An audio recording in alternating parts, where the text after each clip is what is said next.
Hello, everyone. For those of you that are on video, give me a thumbs up if you can hear me. All right, okay. Just for the quality of the call, I've automatically muted everybody. If you'd like to speak, you can do *6 to unmute yourself. To help make things easier, feel free to put messages in the chat window to everybody, or put a message in the chat that says, "Hey, Marie, I'd like the floor." But it's 4 o'clock, so we're going to go ahead and get started. This is the first time we've tried this with this many people on Zoom, so thank you all for joining. And first of all, I don't know about the rest of you, but I know that I have been going through a roller coaster of emotions for the past 7, 8 days.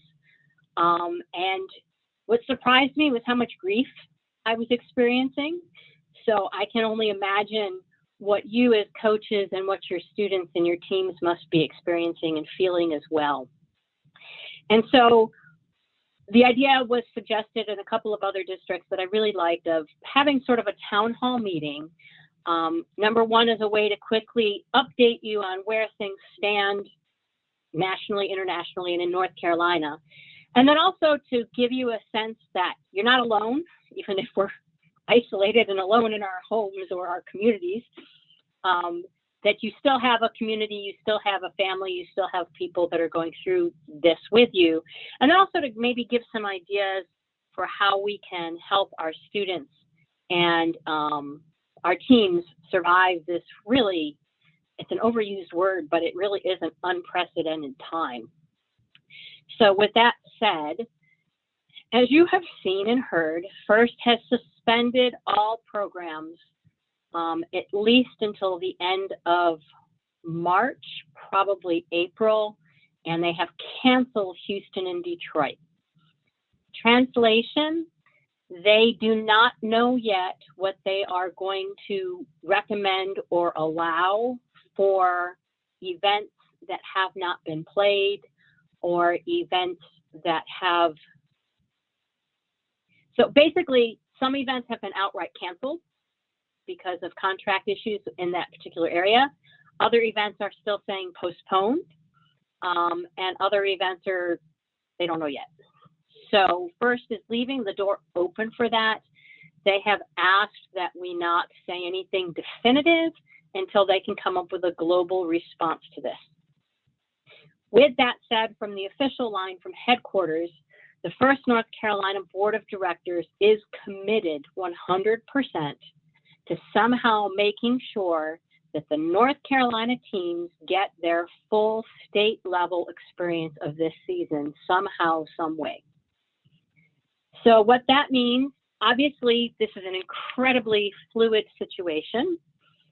Believe it or not, we've already got several venues ready to go. We just don't know timing, and we cannot commit to promising anything because we don't want to publicly say, yes, we're going to have events in July, and then everything's still shut down in July. Same with August or September. Worst case scenario even takes us into October. So just know that somehow, some way, we're going to figure out how to solve this as soon as we're allowed to get together in groups of people larger than 10. What this means for our seniors, that's the hard one. I don't know. Will we be able to do this before our seniors take off for college or the military or a job? I don't know. If we have to wait and have our events in September or October, are the seniors going to be allowed to come back to play? Absolutely. We will not pay any attention to that age restriction. So if they were on the drive team, they're going to continue to be on the drive team. My goal is to do what's in the best interest of our students and our teams in the state. Know that there will be no advancement beyond that because they have been flat out canceled. But I know that FIRST is also looking at what that might mean going forward. And until they communicate any further indication of where they're thinking and where they're heading with this, I'm not going to promise anything on behalf of FIRST headquarters. But that is the state of things in North Carolina. And at this point, I'd like to go ahead and open it to the floor for comments, feedback. FIRST has asked that we collect feedback from teams. What's on your minds? What's got you concerned? What's keeping you up at night? And so this is a chance for you to share that. I've got my pen and paper ready to take your notes to share that back with headquarters. So either put a quick thing in the chat and I can figure out how to unmute you from my end, or *6 to unmute yourself. The floor is open for your feedback and comments.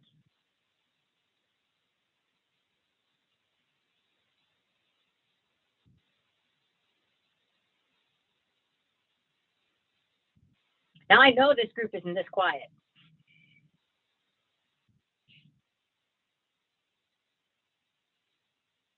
Can you hear me, Marie? Oh, there you go. Hi, Danny. Yes. Hey, girl. Thank you for everything that you're doing. I know this has been hard for you and hard for everybody else. So I just want to say thank you at first. But not much here. Just whenever we find out anything, I'm willing to do whatever we need to do or I need to do to help make it go. Okay. Thank you, Danny. I appreciate the kind words. Nina. Oh, we can't hear you, Nina. So are you able to unmute yourself with *6?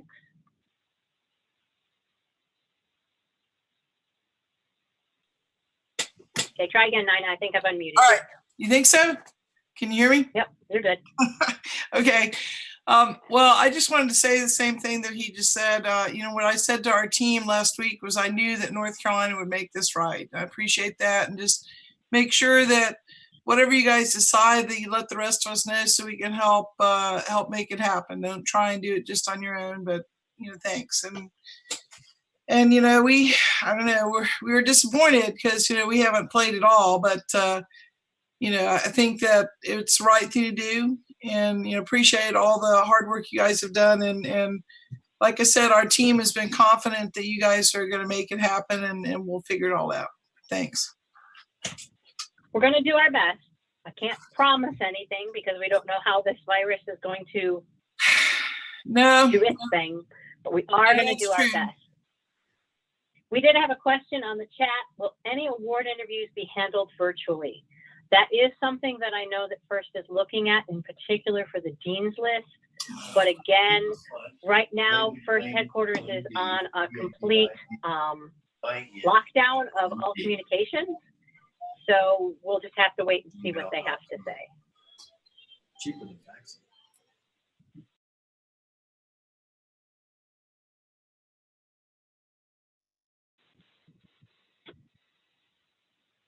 Okay, other thoughts, comments? Maria, this is Greg. So for the venues, and this may be early, but if there's any information, are we looking at the same rough geographical areas as where the other events were going to be? Right now, I don't have a way to answer that. Yeah, fair enough. Yeah, you know, it's going to depend on when everybody gets to emerge again, what other organizations are going to be competing to try to make up their lost time and lost events. One idea that has been floated is that we could do 4 events 2 weeks in a row, set up once, bring everybody to us. The challenges of that, of course, are finding the judges and the referees. But that's on the table. Right now, we're keeping every idea we've got on the table until we have more data points to work with. All right, thanks. Great question.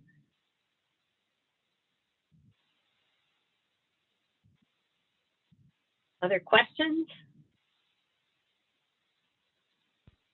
You are unmuted. Marie, this is Randy. Hi, Randy. Hey, one question, because I know we've been doing a pretty big fundraising push for the state championship fees. Is there any insight into, is it expected that those things would remain the same? Or is it just even too early to speculate on those sort of things? It's too early to speculate on that, and it actually ties into Randy, can you mute yourself again? Thanks. the echo there, because it ties into a question from Juan. If events aren't to be rescheduled, will teams be refunded their fees, and can the fees be rolled into future seasons? I do not have the pay grade to answer any of that. First has been making sure to message out very clearly to teams that they do have a no refund policy, that right now the only things that they are refunding is any team that prepaid for Houston or Detroit. With that said, I know they are looking at it, especially for teams that did not get to have any plays. If your team has played at least one event, they're looking at it as you at least had some season, even if it wasn't the full season. What they're thinking, where they're going in terms of any refunds or rolling things over, we really, really do not know. And whether or not there would still be a charge for the state championship fee if it doesn't lead to something else, I just don't have any information to be able to answer those questions yet. If you have an opinion about the refund, feel free to email FRC team support at firstinspires.org.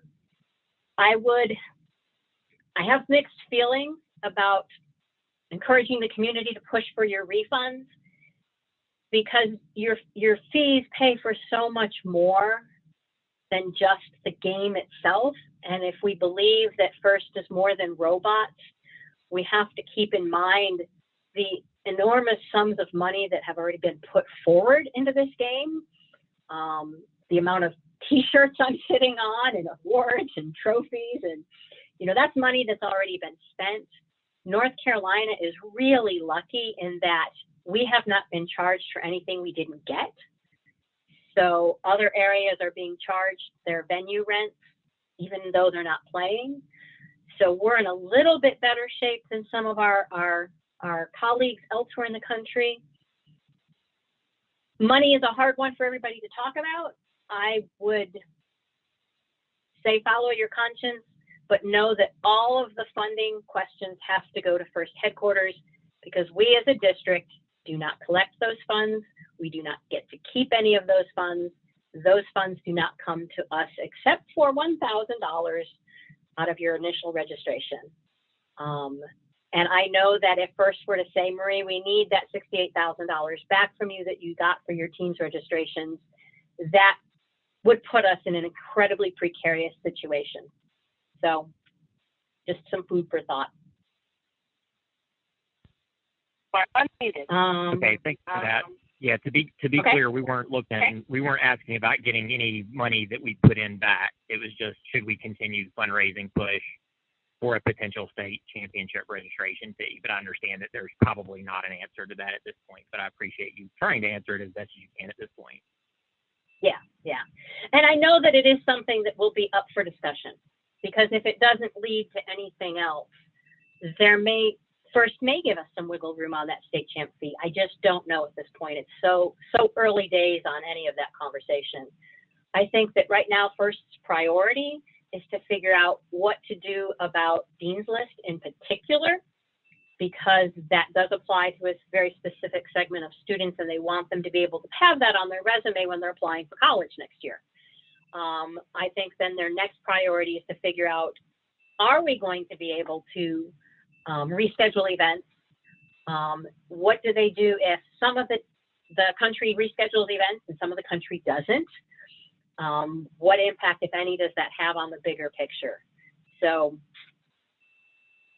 that's kind of where First is right now. They're on a complete lockdown in terms of any communication with us in the field. And as soon as we get any information, we will be sharing that out with you guys. That was one of the questions I had that I think you answered, was more about the seniors and basically giving them extra eligibility if we need to. And I know that you guys can't say what you don't know, but that was my big thing, is that after these kids graduate, will they still be able to participate even if we do stuff in summer, because technically the next school year hasn't started yet? Yes, they will absolutely. Any seniors that graduate in June, provided that our seniors are allowed to graduate in June, and keep in mind that is a bit of an if in our state right now. Yes, we would allow anybody who was eligible to be on the team during the regular season to fully participate until we say we're done with Infinite Recharge. We didn't expect the infinite to be quite so literal, but we will eventually close the door on Infinite Recharge. So Juan asks again, if a state championship is held at a later date but before next season, would we still be charged the full fee? And if so, would we still qualify for a world championship? I just don't have an answer to that. That is something that we will be negotiating with First Headquarters. And would you qualify for a world championship to play the Infinite Recharge game? No, because that has been completely and fully canceled.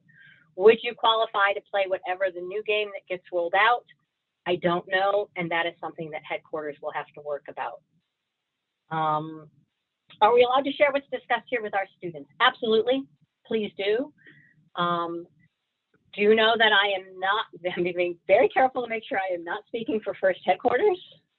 I'm just sharing what my board of directors wants to share with the teams, which is that we're going to do our best. The comment is, otherwise, what is the use of the state championship? The other use of the state championship would be that teams continue to have their bragging rights and win their trophies and say that they won something at the state level. It's my belief that there's more to the state championship than just advancing to Houston and Detroit. I know that some teams will disagree with that, but it is what it is, and it's our goal to at least provide the state level experience to our students, if at all possible. Virtually, when groups are allowed to meet, could chairman's groups turn in presentations through First, like the essays, to be judged? I do know that they are looking at chairman's interviews, that one of the concepts is to do virtual chairman's interviews. Again, we're just waiting to see how First Headquarters wants to approach this. So no answer to that. Is there any information about where championships will be in 2021? Great question. Thank you, Meg. We finally did hear this. We are going to continue to be in Houston and Detroit for 2021, and the dates for Houston are April 21st through the 24th. So yes, you can mark your calendars for 2021. We will be in Houston April 21 through 24, and in Detroit, I believe, the very week after that. So at least a question I could answer. Woo-hoo.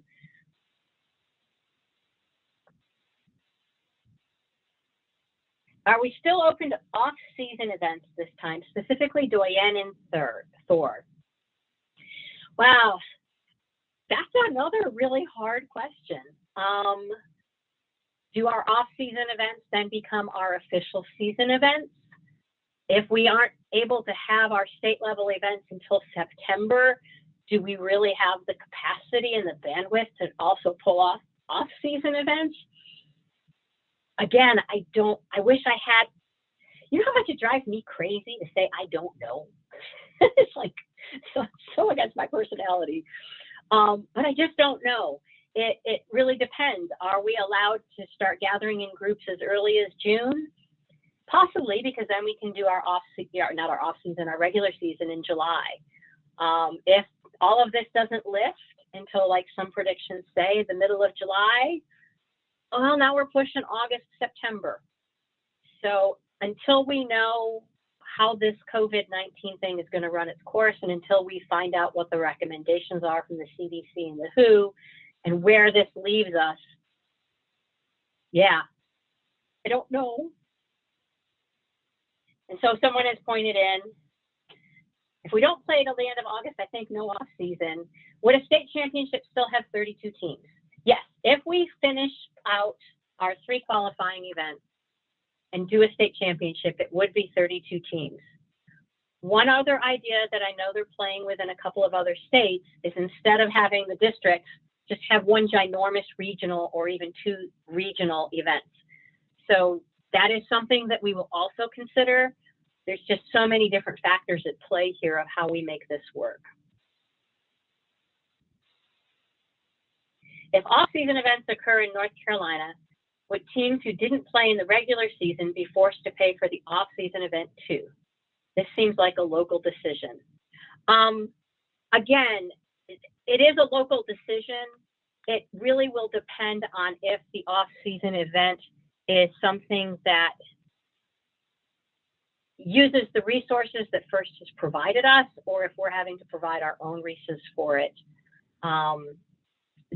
There's just too many questions on the off-season, and frankly, before we get into money for the off-season, I think the bigger question is going to be timing of any events, whether they're official or unofficial.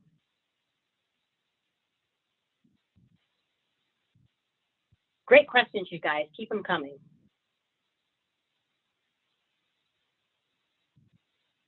So while you're thinking of any more questions, just ideas that we've been gleaning amongst ourselves as leadership across the country that I thought would be worth sharing with you all. And first of all, it is find a way to virtually still meet with your team to acknowledge the disappointment, the grief, the frustration that your students are feeling. I know that once I got past feeling numb and then feeling like I'd been sucker punched, I went through a grief phase.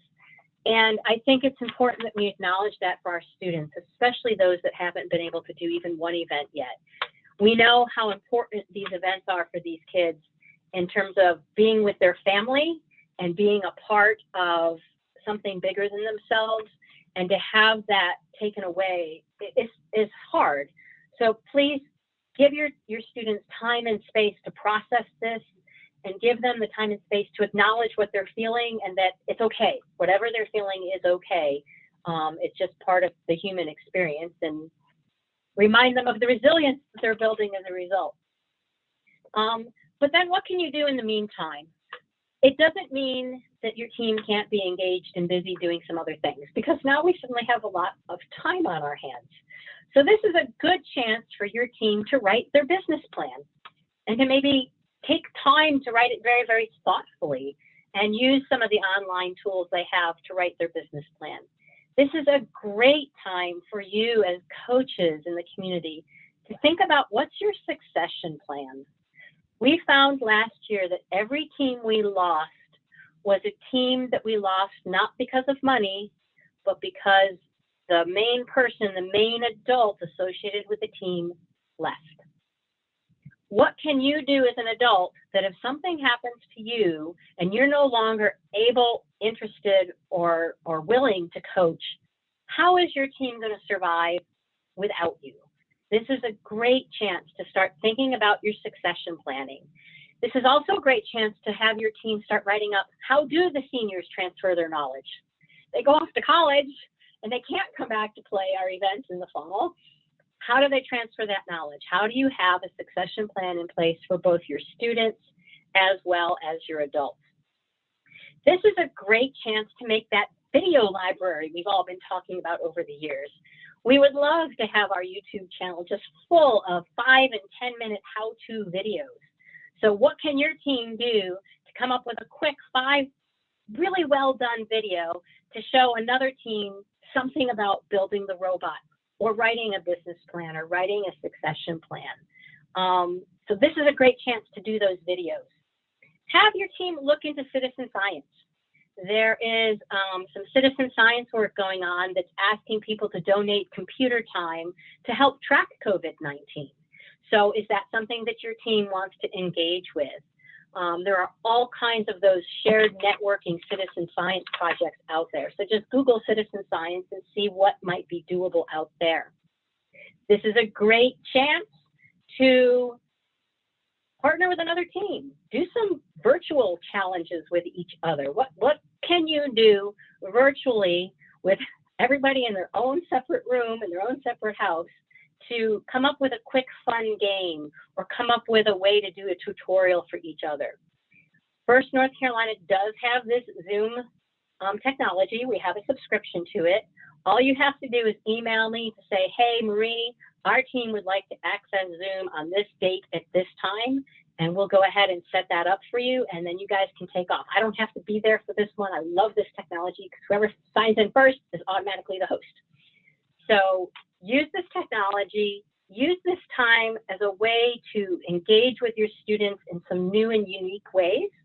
And then last but not least, The other suggestion I have is, what can your team do to help your community? For me, one of the biggest challenges when I learned that all of public schools were closing, knowing the school that's literally around the corner from my house, the deep poverty at that school, and knowing that that's the only meal those children get is when school is in session. My first thought was, well, forget about the learning and the tests. How are these kids going to get fed? So what can your team do to help those that are so much less fortunate than us? Can they, virtually check in on some seniors so that those seniors aren't feeling so isolated and scared and alone? Can they, walk down the street, not touching each other, less than a group of 10 and 6 feet apart, and sing Christmas carols, down the street just for fun to get people to laugh and be humorous? There's just all kinds of ideas. Figure out what you can do to help this generation feel hopeful and know that this will pass and life will get back to a new normal. We just don't know what that is. So that's the end of my soapbox. Opening it up, *6 to unmute, or shoot me a quick thing and I'll unmute you, or type something in the chat window.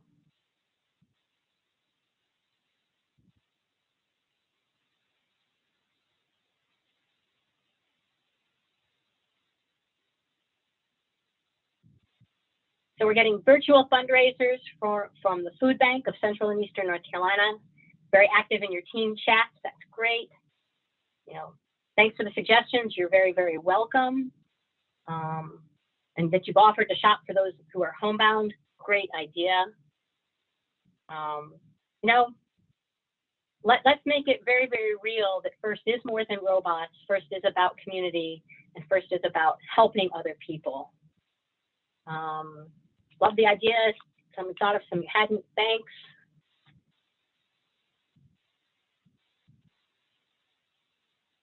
Okay. Well, I don't want to take more time if nobody else has anything else to add. Going once. Going twice. Going 3 times. Thank you guys for all that you do. You are still having an impact. You are still role models for these students. They say that what defines different generations are very important moments in that generation cycle when they were between the ages of 8 and 16. So the boomers are primarily defined in some ways by the moon landings. I can't remember all the names of the generations, but one of them is defined by the Great Recession. Another one is obviously defined by 9/11. So think about our students right now that are between the ages of 8 and 18. This is their defining historical moment. And we can't begin to know how it's going to shape these students and shape our world in the next 20 to 30 years. But this is going to be one of those of, where were you in 2020 when COVID-19 hit? So let's help our students and our community look at the bright side and the positive and do what we can to keep our spirits up. And most importantly, please stay healthy. And we will rise above this, and we will continue, and FIRST will survive somehow, some way. Oh, Cindy's idea, create a time capsule. That's a great idea. I don't know what I'd put in my time capsule. I came home from Pembroke sick as a dog. So I'm just now coming out and going, oh my gosh, what happened to the world while I was sick? Well, thank you all. Namaste. Stay healthy. Don't touch. Bye.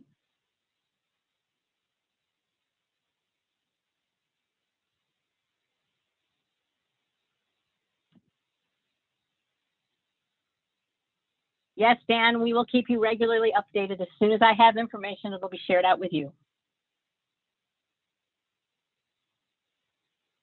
Thank you, Marie. Yep. It's just a matter of waiting until I have something to share.